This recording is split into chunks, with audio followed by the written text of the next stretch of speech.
From the combined crew of blindandroidusers.com and accessibleandroid.com, it's time for your favorite Android podcast. Kick back now and enjoy another fine episode from these fanboys and gals as they navigate Android from a blindness perspective. And now, here's your crew.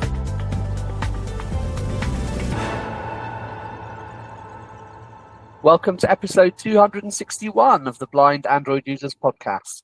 I'm Ed Green, and I'm joined today by my co-hosts Warren Carr and Kuin Kiwan, and we're coming to you on Saturday, the 6th of December, 2025. This week, in our Android Basics section, we take a look at music players and the merits of online versus offline playback. In our Spotlight section, we catch up with developments from Google. We talk about quarterly platform release to final release, as well as some of the announcements in their latest disability blog. How are you both? Warren, how are you? Doing well. Looks like we have a nice looking day out there today. The sun is out. Even I, as a blind person, sitting in here, I could see that bright sunlight out there. So some kind of a welcome thing for us this week.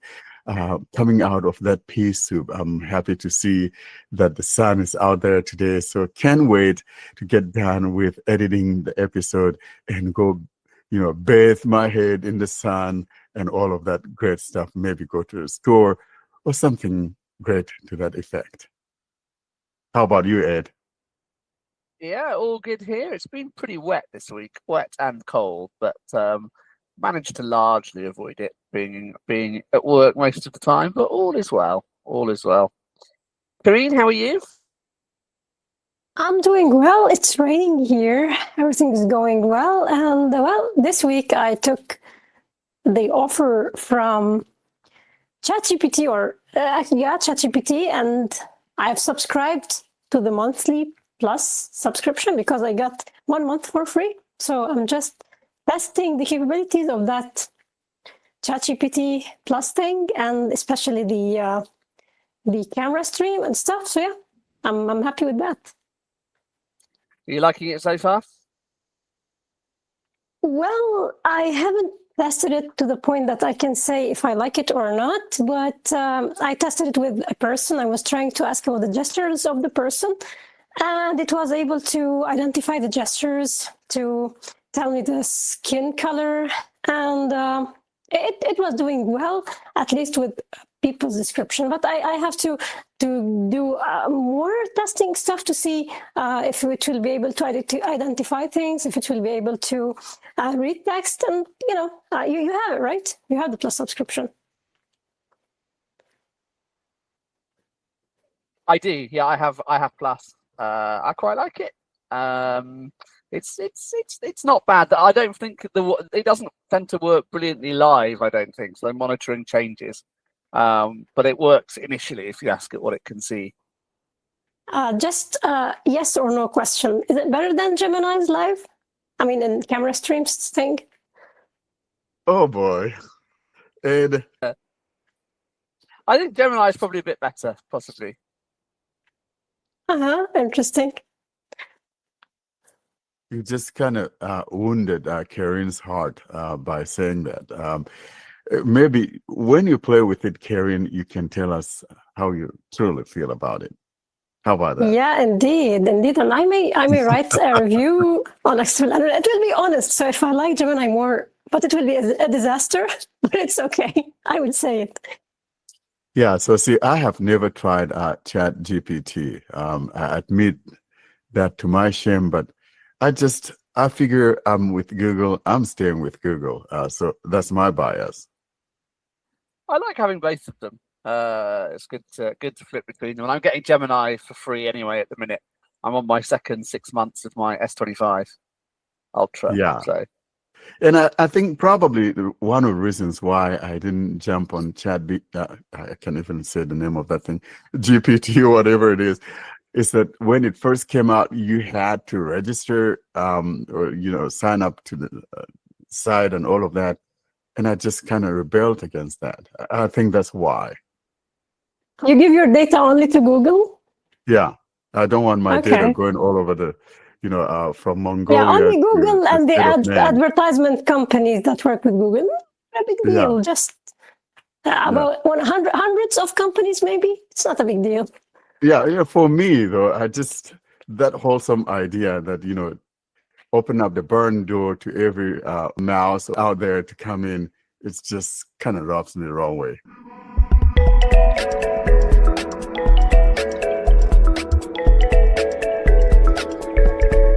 And now, the announcement segment. This is a segment dedicated to things we want you to be in the know. And now for this week's episode, here's your announcements.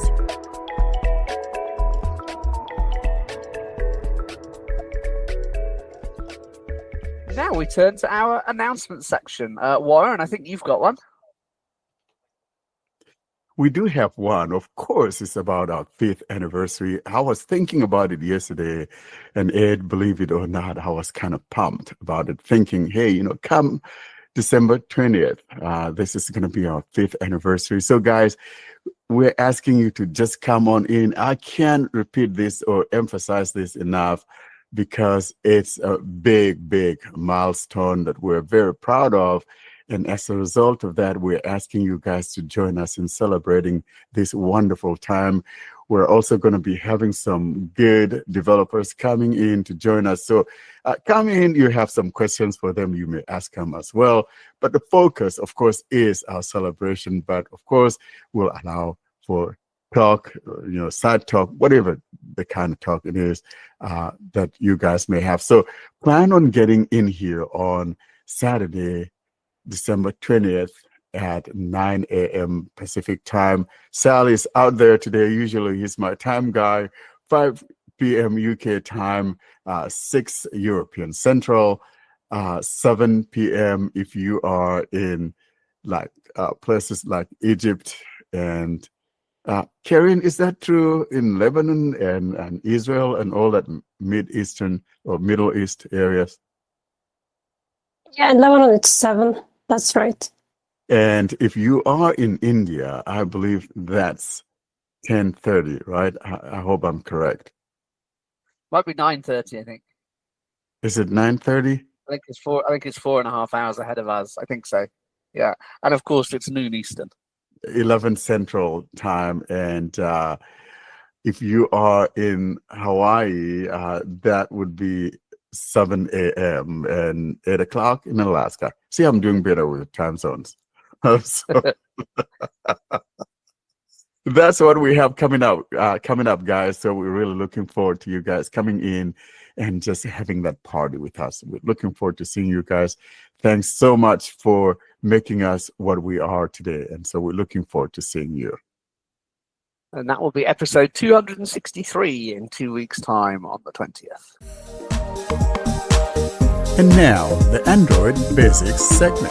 This is a segment where we discuss the things that power your device from behind the scenes.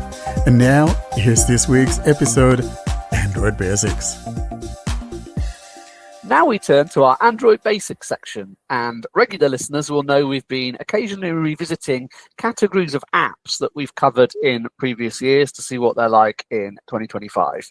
And this week, we are looking at music players. And we thought, as part of this, we'd look at the merits of online versus offline playback. Warren, are you a big music player guy? So I'm not necessarily a music kind of guy. I do have lots of music, though. Now, my bias may be showing here, maybe from the old school CDs, MP3 players, all of that, 9-yard, whatever stuff. Now, frankly, when it comes to music playback, whatever, streaming music, whatever, I'm more of an offline kind of guy. I have never been into the craze of the online streaming. Spotify, I'm looking at you. I've never had a Spotify account and had never streamed a single tune from Spotify. So go figure. And neither have I done anything with maybe like Deezer or some of those other online streaming services. The only streaming service that I had once upon a time, and even I bought a tune or two, or album or two, believe it or not, was Amazon Music. But then, of course, I was able to download that. It was a South African group that I was kind of interested in. So I subscribed to Amazon Music because I found it on there and I downloaded it. And then, of course, the Play Music of old, if you guys remember Google Play Music, that came in built with the phone, of course. So I bought a few albums, actually a lot of them from Google Music or Music Player or whatever that thing was back then.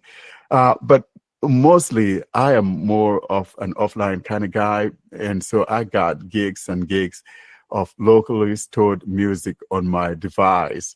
And I'm kind of looking at the time when we had to travel across the country and we were gone for 33 days now with kids and streaming, playback that music locally. If I was streaming, I would have been in trouble because we reached areas like places even here in the eastern part of my state, Montana, Wyoming, and, central US like Nebraska, Iowa. And, basically all those areas were just dead zones that if we were streaming, no one would have had any music. So for me, frankly, I kind of believe in the local storage. Yes, the online stuff is great, but I don't know. I'm old school, Ed. I'm always kind of going back to that locally stored music as my preferred. That's speaking from my bias. And what offline players do you use?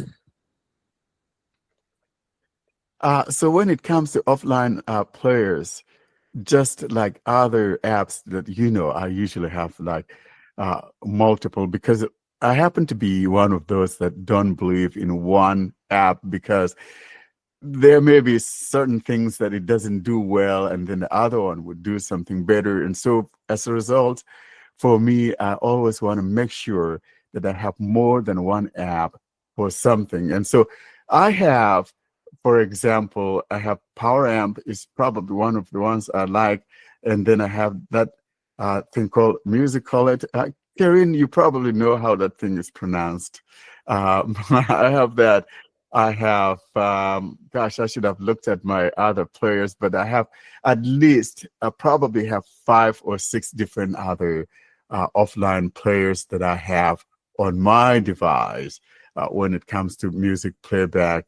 And there was another one that I had earlier on, going back to maybe like 2015 or whatever. It was the only one that played FLAC. If you have a FLAC file, it was the only one that did that. But lots of them now tend to be capable of playing those other formats. And so, as I indicated, I like Powermp, but then I have other ones as well for my local music playback.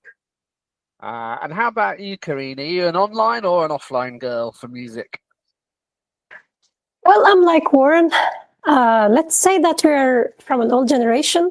Okay, we are not the same generation, but we are still considered like from the old generation. So yeah. You better not be in my generation, Karen. Yeah, I said it so people don't think that I'm from your generation. Oh, brother. So actually, I prefer offline music players. Maybe that started because of the poor internet connection here, and we used to have like serious troubles sometimes. Even sometimes when we were trying to stream like simple stuff, low quality music. So for that reason, I think this could be considered as a factor in my decision. And other than that, I don't know. I like to have my files as files that I can transfer easily between, like, for example, my PC and my phone, and then when I get a new phone to transfer them. Okay, I know you can tell me, okay, you can just transfer your library if you're subscribed to a certain streaming service, yeah, I don't want to subscribe. This is the first thing. And then whatever happens, and just you lose everything that you had collected all over the years. So it's something I hate to feel, I hate to think about, actually. And also you will be linked to like one or two services you want to be a subscriber. So this is not something that I like to be linked to. And other than that, I'm not really a heavy music listener. So yeah, I listen sometimes when I'm doing something that doesn't need my full concentration, sometimes while I'm in the car or something, but it's not something that I do a lot of the time. I mean, listening to music. So for that reason also, I can say that I'm well with the files that I have. And regarding the music players that I use, mainly I use GoneMad Music Player. I bought it several years ago, but now it's free. It's ad supported, so people can use it. I don't know if it's still possible to do in-app purchases to remove the advertisements. I'm not sure, but for people who have already bought the app, it's already going to work without any ads, because the purchase will be considered by the developer, and this will just make it ad-free. Should be ad-free forever for people who have purchased the app before. But it's free, and I think it has a lot of customization options. This makes it one of my favorite music players. To be honest, usually we just get used to things to the point that we, even if we try something else, maybe it has something better in a certain aspect, but we are just returning back to the thing that we are used to. So, and this is true with respect to music players. So I'm always going back to GoneMad. However, I keep VLC because it's the best one that can handle file types, different file types. There are file types, I think nothing else other than VLC is able to handle them correctly. And another music player I have, believe it or not, is the music player that comes with the CX File Explorer. It's a good one. They added the ability to increase the speed quickly while long pressing when you are listening to something. And I usually listen to many things double speed. So it's, for me, a good feature that made me use the app more. So when I'm playing something quickly, I use the music player that comes with the CX File Explorer, and many people may not need something else other than the music player that comes with the file manager. And there are many file managers that come with music players. I think Google has a music player as well, right? The Google Files. Yeah, it will play your music as well. Yeah, indeed it does. Now, Karen, talking about something you mentioned, you kind of jolted my memory, because now I remember I do have that VLC. I also have MX Player. Then I have the Shuttle Music Player. I have the Folder Play, or whatever, Folder Music Player. And so I also have M. I think M was the one that supported FLAC first back like in 2015 that I was talking about earlier on. And you yeah, mean indeed. You mean Winamp? No, not Winamp. This thing was M, AIM, Okay. AIMP or something like that. But it was the only one then back then. Yeah, talking about Winamp, didn't they come? Was it last year? There was something about Winamp. I wasn't sure if that was real or if it was a fakery, if it was something that someone was faking to be Winamp for Android. But last year, I believe it was, that we had Winamp's return to the Play Store. Did anyone verify it? I wasn't very keen on it. I know I talked about it, but I was a little bit apprehensive, so to speak. Yeah, it is the Winamp app. Was it real, Karen? Yeah, it is. But actually, it's so much different than the one that... It was terrible, not bad, because all buttons are unlabeled. I don't know currently what's the state. I don't know if Ed has any information about it.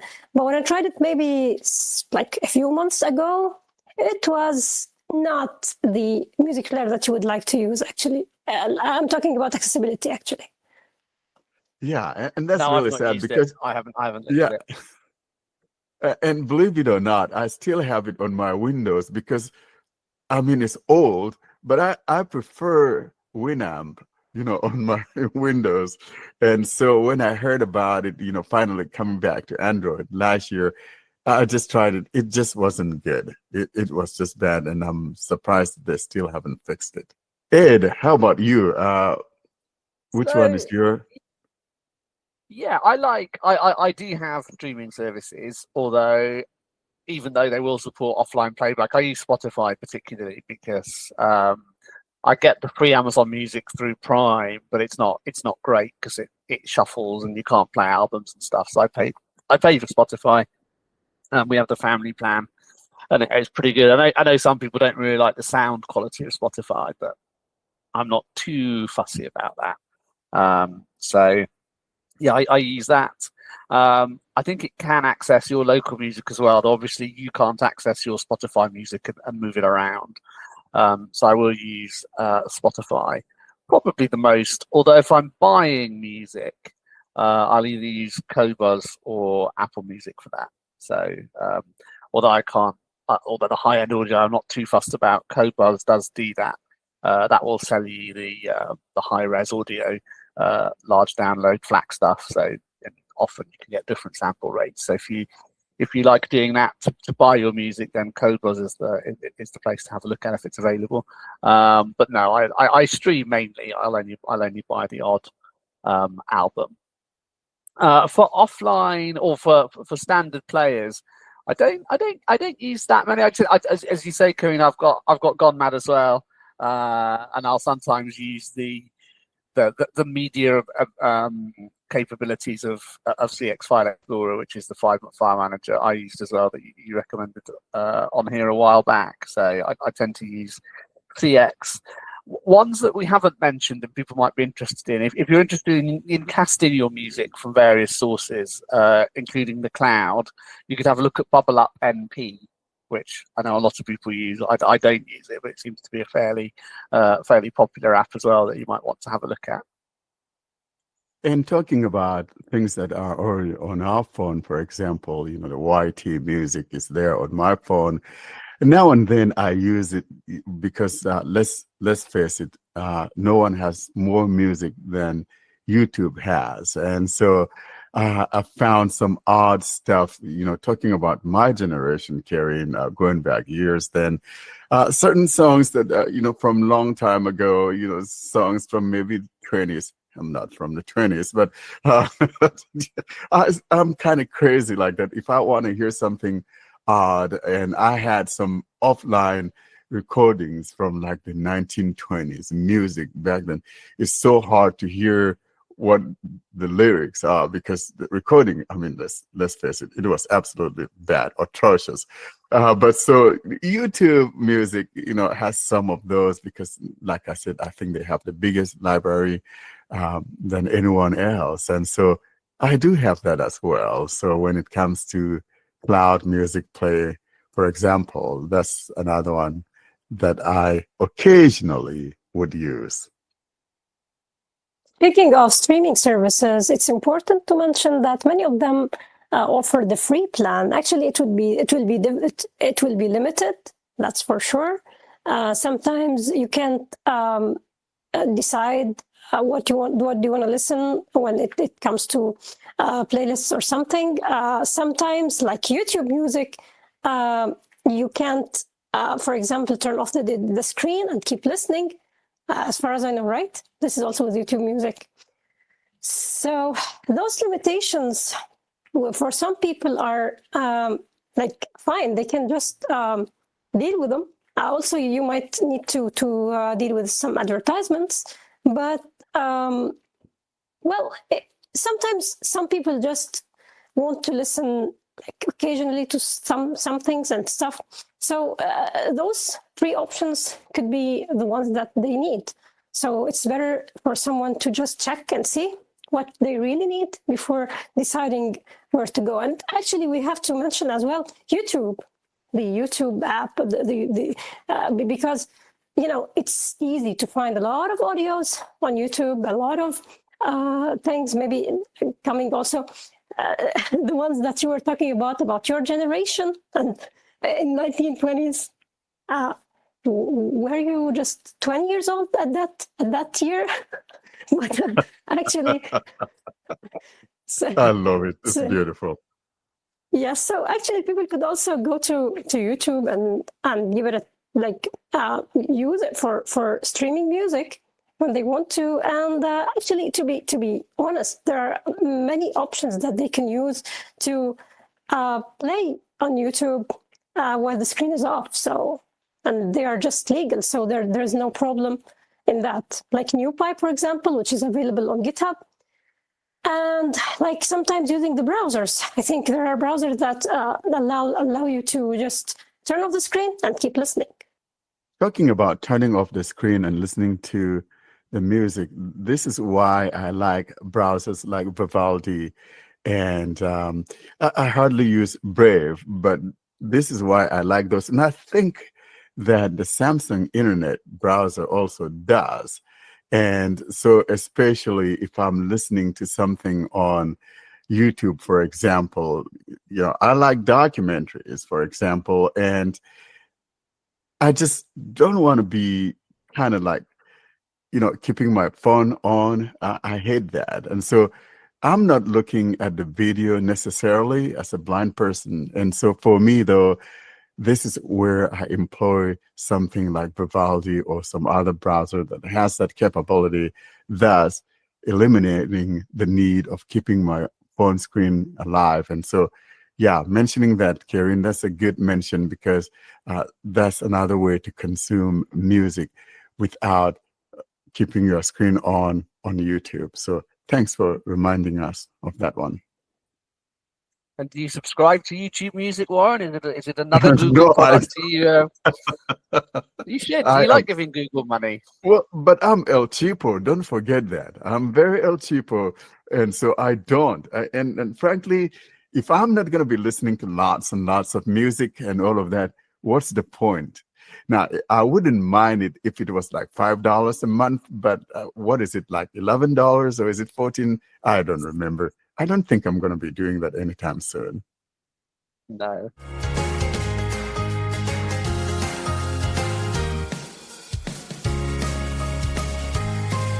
Welcome to the Spotlight segment. This is a segment dedicated to interviews with developers or interesting happenings in the world of Android. And now for this week's episode, here's your Spotlight. And now we turn to our Spotlight section. And we've got a couple of things to pick through this week. We have the QPR release, Quarterly Platform Release 2 for December, and also Google's latest disability blog, where they talked about some interesting features. Warren, do you want to kick off with QPR?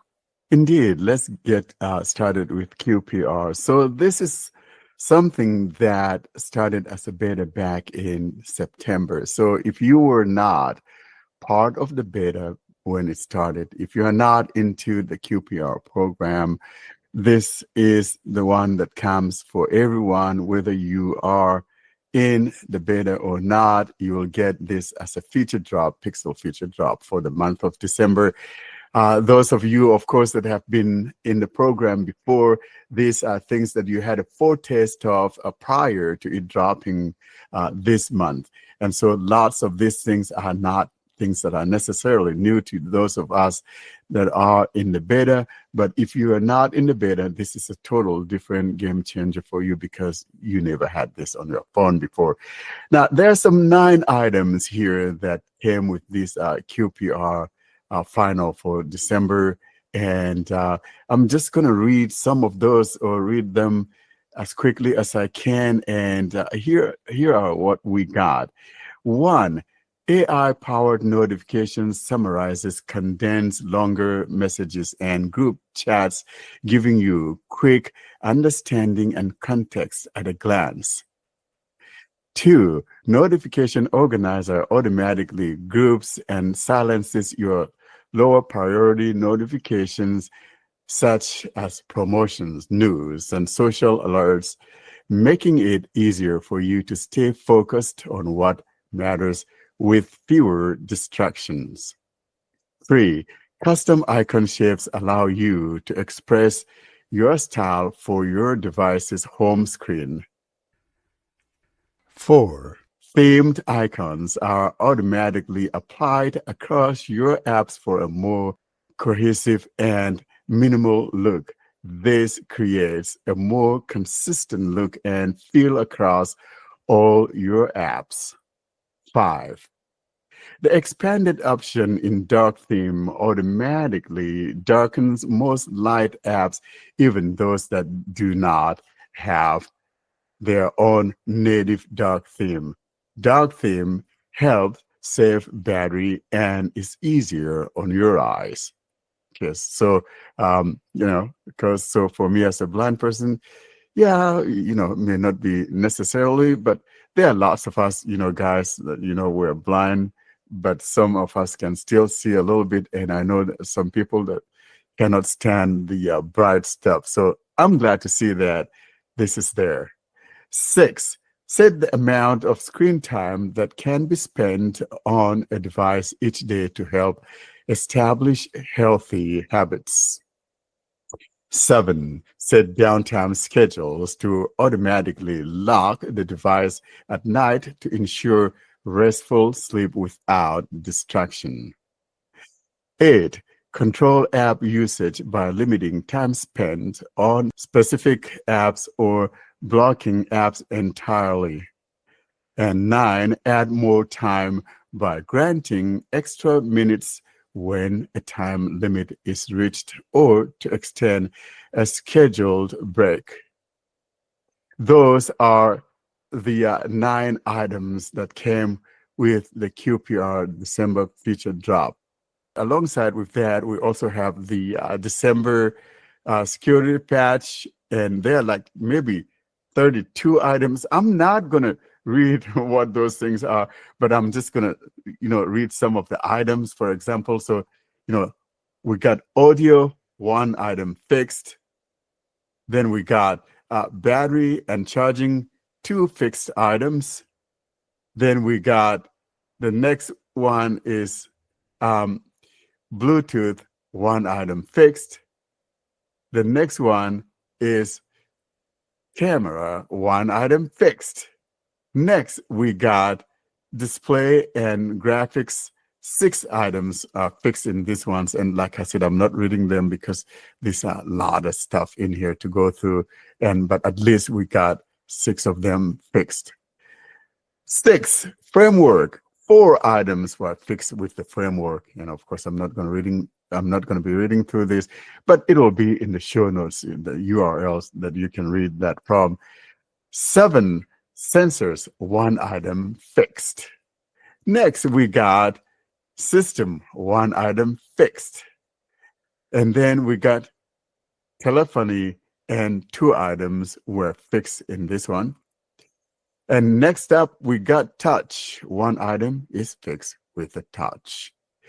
Next up, we got user interface, and 12 items are fixed in this one. So again, lots of things to go in here. As you can see, that's why there are 32 items that are fixed, or 33 items that are fixed with this security patch. Next, Wi-Fi, 1 item is fixed. And that's what we have. And so again, read that URL that we will be including here in the show notes to familiarize yourself with what has changed or what was fixed. That's what we have for both the QPR and the December security patch. And the security patch, if your phone supports it, for example, you don't have to be a Pixel phone, but if your phone manufacturer is on time, of course, you'll get the same fixes that we have. And that's what we have for December. And remember this, if you are on a Pixel device, all the Pixel devices are supported from 6 to the latest. Thank you, Warren. And on the following the quarterly platform release, will you be using the fingerprint sensor on your Google 10 series phone with the screen off? That's another one. Remember, we were talking about this, was it maybe a couple episodes ago or whatever, but Yeah. we've been, kind of giving Google a bad time about it because they give it and they take it away. Even though it was just in the beta for those of us that were in the QPR program, we had that ability to unlock the device with the screen locked using the fingerprint, and then it was taken away. And this got brought back with the December Pixel feature drop. And so it is there. I haven't tried it. And for some reason, believe it or not, mine hasn't received the update. I don't know why. So maybe something going on. I know the last time it took me maybe about a couple or 3 days later before I got my update. So probably it's there. I didn't check yesterday. Sometimes if I don't, then I'll see a notification saying, hey, you've got something waiting for you. So I wasn't actively mashing on that check for updates. I should have done that. It just seems really weird that they haven't had this. Like everyone else does. I remember even my OnePlus from back in 2020 had that. And obviously Samsung does, but yeah, it'll be nice not to have to unlock the phones. And it's probably just the 9 and 10 series getting it, is it? Do we think? Yeah, I am not sure if the other ones had, because when we had it earlier, it was just like maybe the 9 and 10. I'll have to check to be sure whether or not the 8 in the other ones have it as well. But this is where someone who has an older version or older model would check to see if it does. But I know for sure that earlier on in the beta, it was just maybe the 10 or the 9 and the 10 that was supported. It depends on the type of the fingerprint sensor that you have, because if you have an optical one, you shouldn't be having the feature, because Google decided that it should work only with ultrasonic fingerprint sensors. Okay, I should tell you that with other manufacturer phones, it doesn't make a difference if you are using an optical or ultrasonic. At least with Samsung, my fingerprint sensor is optical, and it works pretty well. But Google decided for a reason that it should work only with the fingerprint sensors that are ultrasonic. And I think, I'm not sure, does the Pixel 8 have an ultrasonic or an optical one? Do you remember, Warren?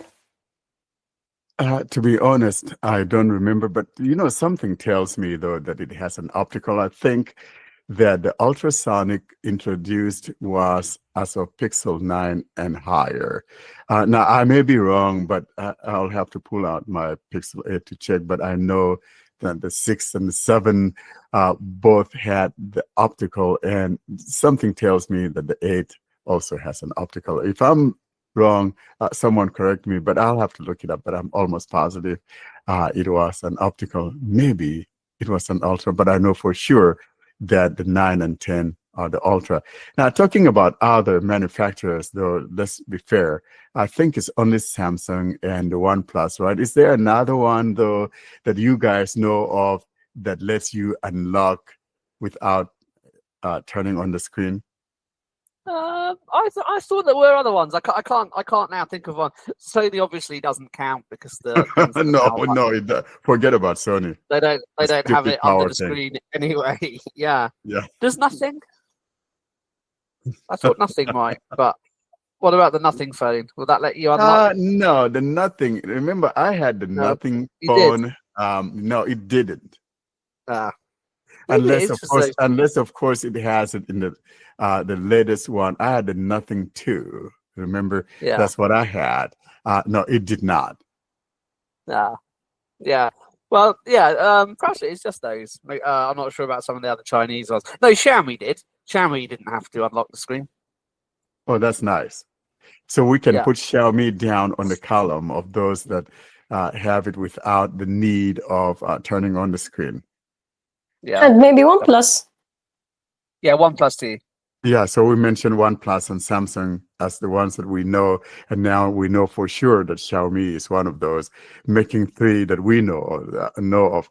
Do you know maybe Bible, or the what's the other one? Because Realme, because they're all from the OnePlus. I mean, the parent company BBK Electronics.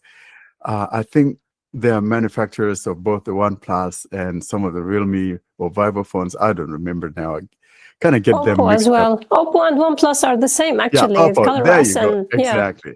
Yeah. Yeah. So my guess is that probably maybe those ones would have it as well if they're coming from the same parent company. But of course, as being separate companies, even though they have one single parent, each one may have the freedom to do as they prefer. And I can't say for sure since I don't have any of those. No. And I wonder about Honor as well, whether they would.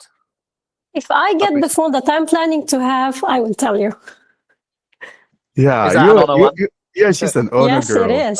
The Honor Yeah. 500 Pro. I'm just waiting for it to hit the markets here and see its price. Nice. And of course, you are going to do the unboxing. Of course, something you will have to. It's not even a choice at this Yeah, point. I do a review, not an unboxing, because unboxing becomes something boring because you don't have anything in the box. You just open the box and turn on the device and I nothing. know. I hear you. I hear you. But it's a necessary evil. I mean, back in the days, we had so many goodies that come inside the box.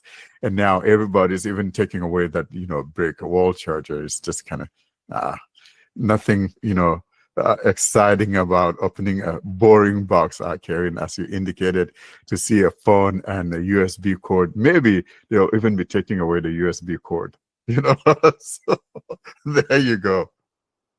I really liked it when I first discovered that some of the Chinese manufacturers give you a case. I was not expecting that when I opened my OnePlus.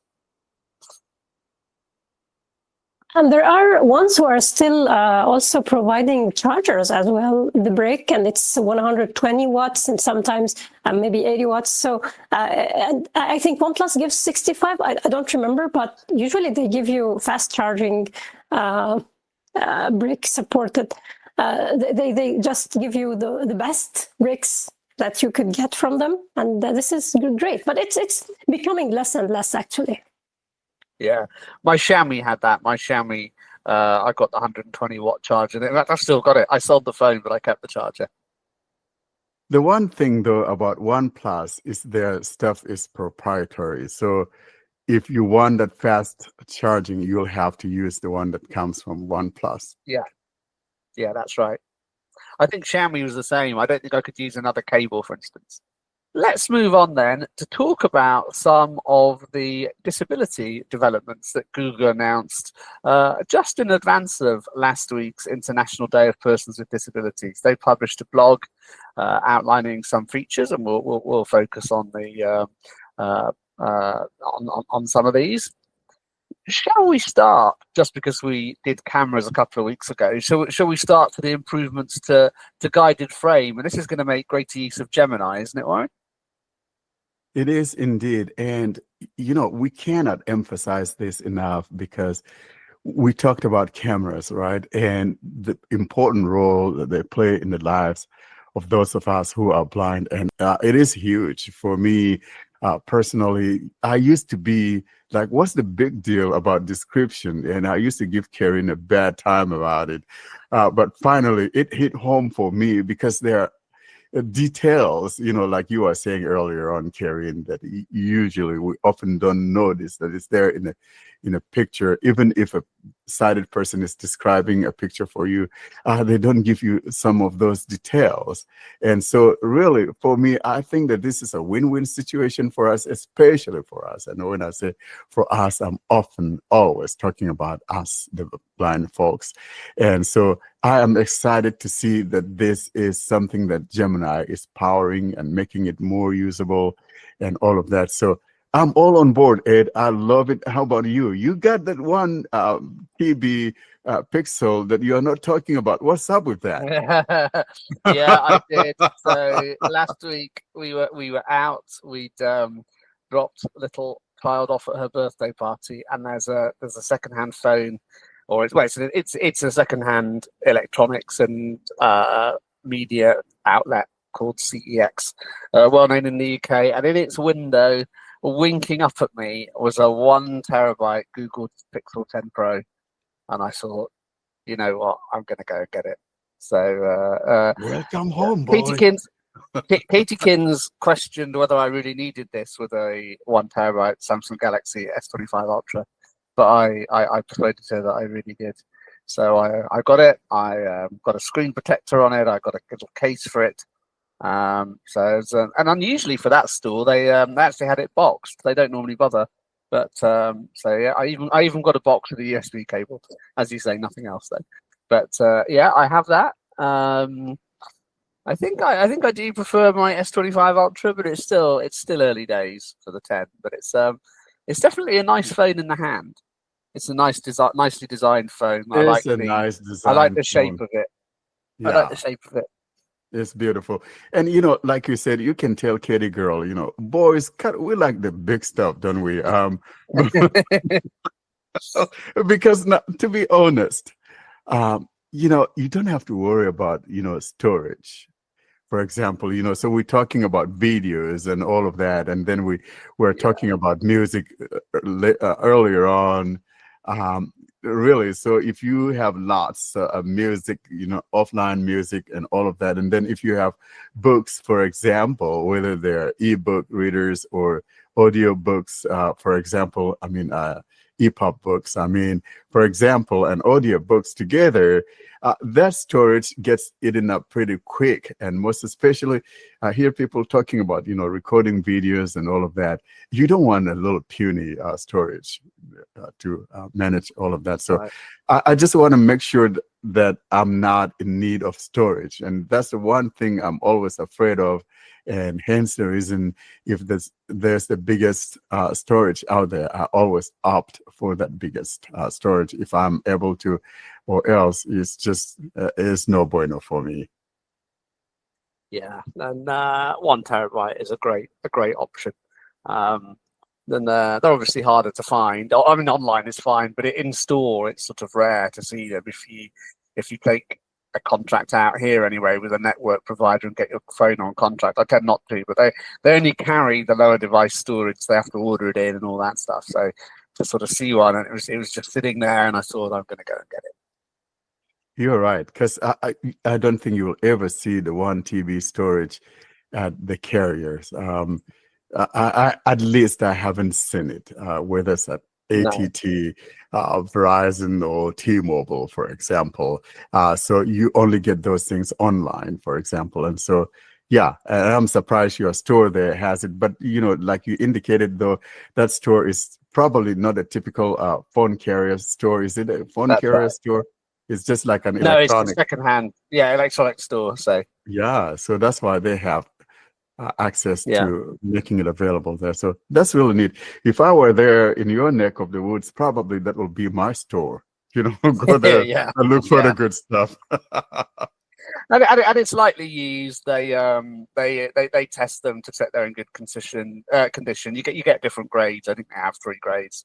So yeah, it's a nicely conditioned phone as well. Yeah, that's good. Let's look at some of these other features. The next one that will probably be of interest to a lot of people, I think, won't it, is the double tap to start and stop dictation. Yeah, so Google took to the blogs to highlight that. In other words, this is something that is coming to TalkBack.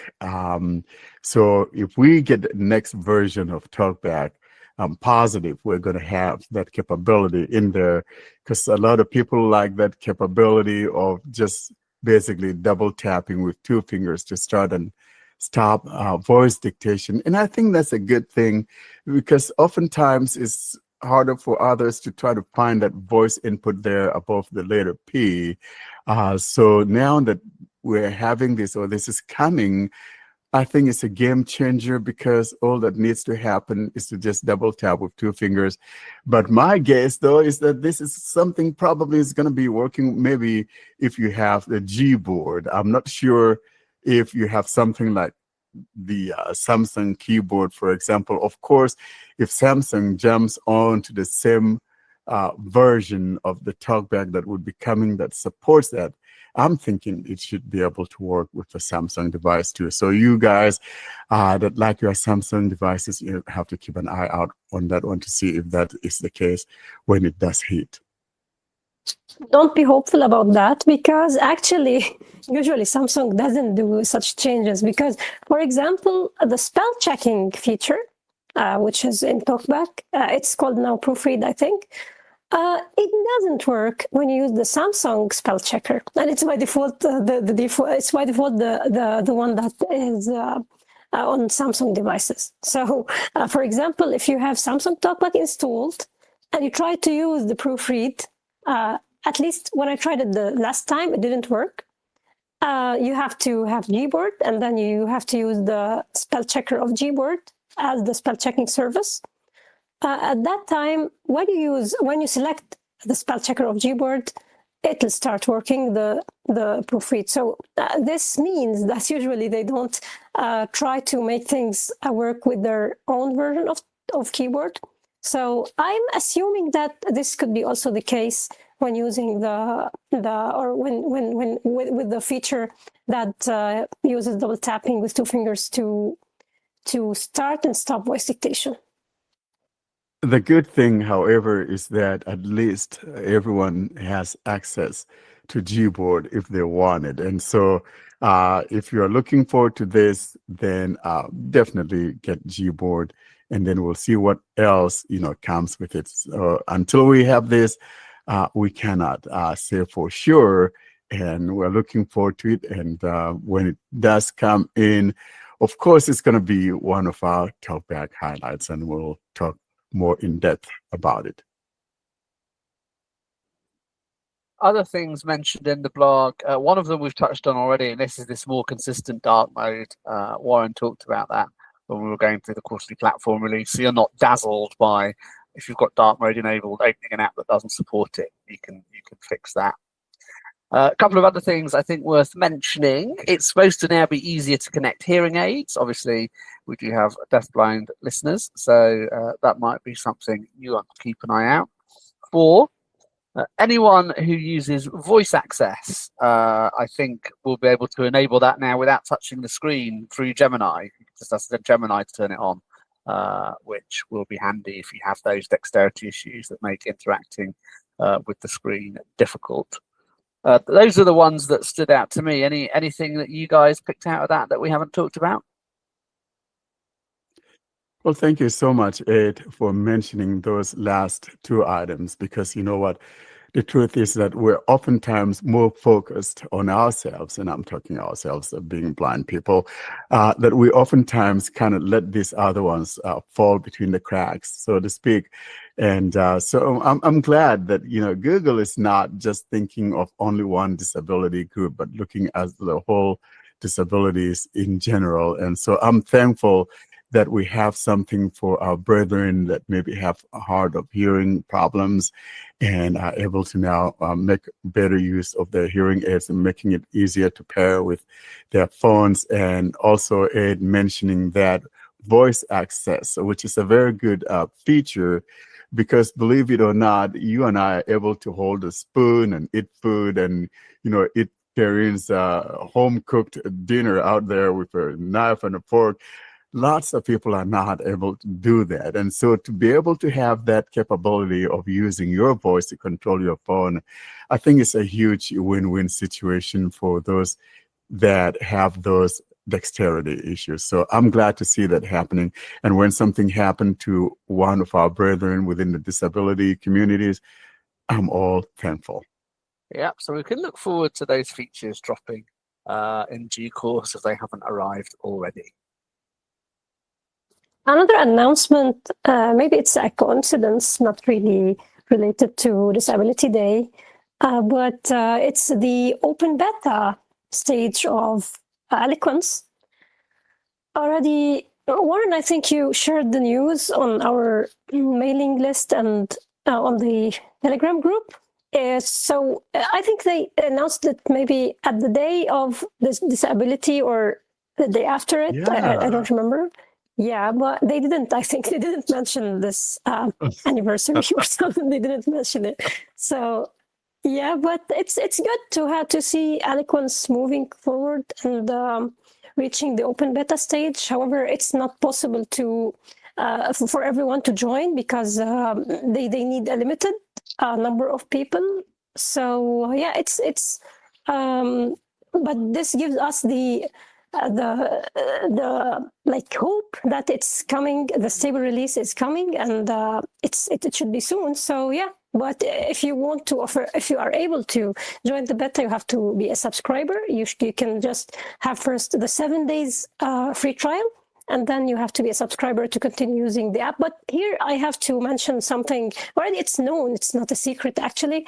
They have made a good job when it comes to deciding subscription prices, because they are making the subscription plans like considering the state of the countries, the financial state of the countries. So for this reason, I subscribed actually. I'm not an Eloquence fan in any way, and this is already a known fact. But I subscribe just to as a thank you gesture because they made the price here cheap. I'm not going to disclose the price here, but it's cheap. Yeah, it is great. And you got my respect, Karen, because I know you not necessarily an Eloquence type of gal, but for you to go out to subscribe, speaks volumes, because the whole thing for me is about supporting that company, doing what they've done, and also doing what you just mentioned. Goes to prove that they have our interest at heart. And so I'll subscribe to it for sure once my trial is up. And even though now I'm more used to the Google TTS, but I will subscribe to Eloquence, because to be honest, you got that responsiveness. You can't beat Eloquence when it comes to that, and the customization also sets it apart from the other ones. I think the other one that comes close to it is both the vocalizer and a cappella TTS engines. I'm talking about customizations here. So yeah, I'm glad to see them doing that and rolling it out. You have to keep checking to see if you're allowed in, but if not, once it's in the public beta, it is in the public beta, but then they're not going to have everybody in the beta. There's no such app that has everyone in the beta. So if you're lucky, you get in. If you're not lucky, then that's fine. Just wait for the release for everyone to jump on. And the other good thing about Code Factory here, I think Karine mentioned the differentiation they had in country rates, but they also reduced those country rates following feedback. They differentiated them, but everyone thought, I think across the board really, that it was a little bit too high. So they've all come down, including in the UK and US, which is good.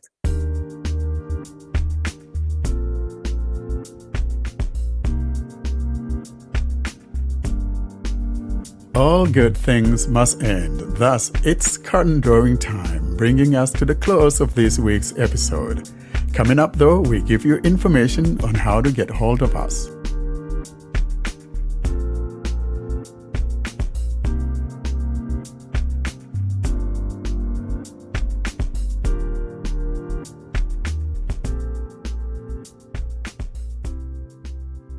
Well, that's it for this week, everybody. John, how can people get in touch with us? To contact us, simply send an email to contactus@blindandroidusers.com. If you'd prefer, you can leave a voicemail by calling +1 307 202 9797. You can join our mailing list by sending a blank email to blindandroidusers+subscribe@groups.io. You can join our Facebook and Telegram groups, or subscribe to our YouTube channel using the links in the podcast show notes or YouTube video description. And you can find all of this information and more at our website, blindandroidusers.com. Well, say bye-bye to the nice people. Thanks, guys, again for another support, and looking forward to seeing you guys next week. From me, I want to say goodbye, and as always, keep them home fires burning, baby. Keep that baby burning. Have a great week. Thanks for listening. Thanks for listening, everybody. Bye-bye.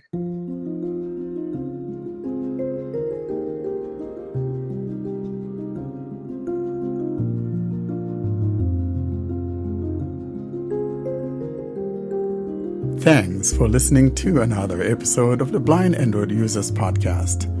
Until we see you next week, don't forget to leave us your comments and suggestions via our email contact or using any of our social media sites. Have a great week.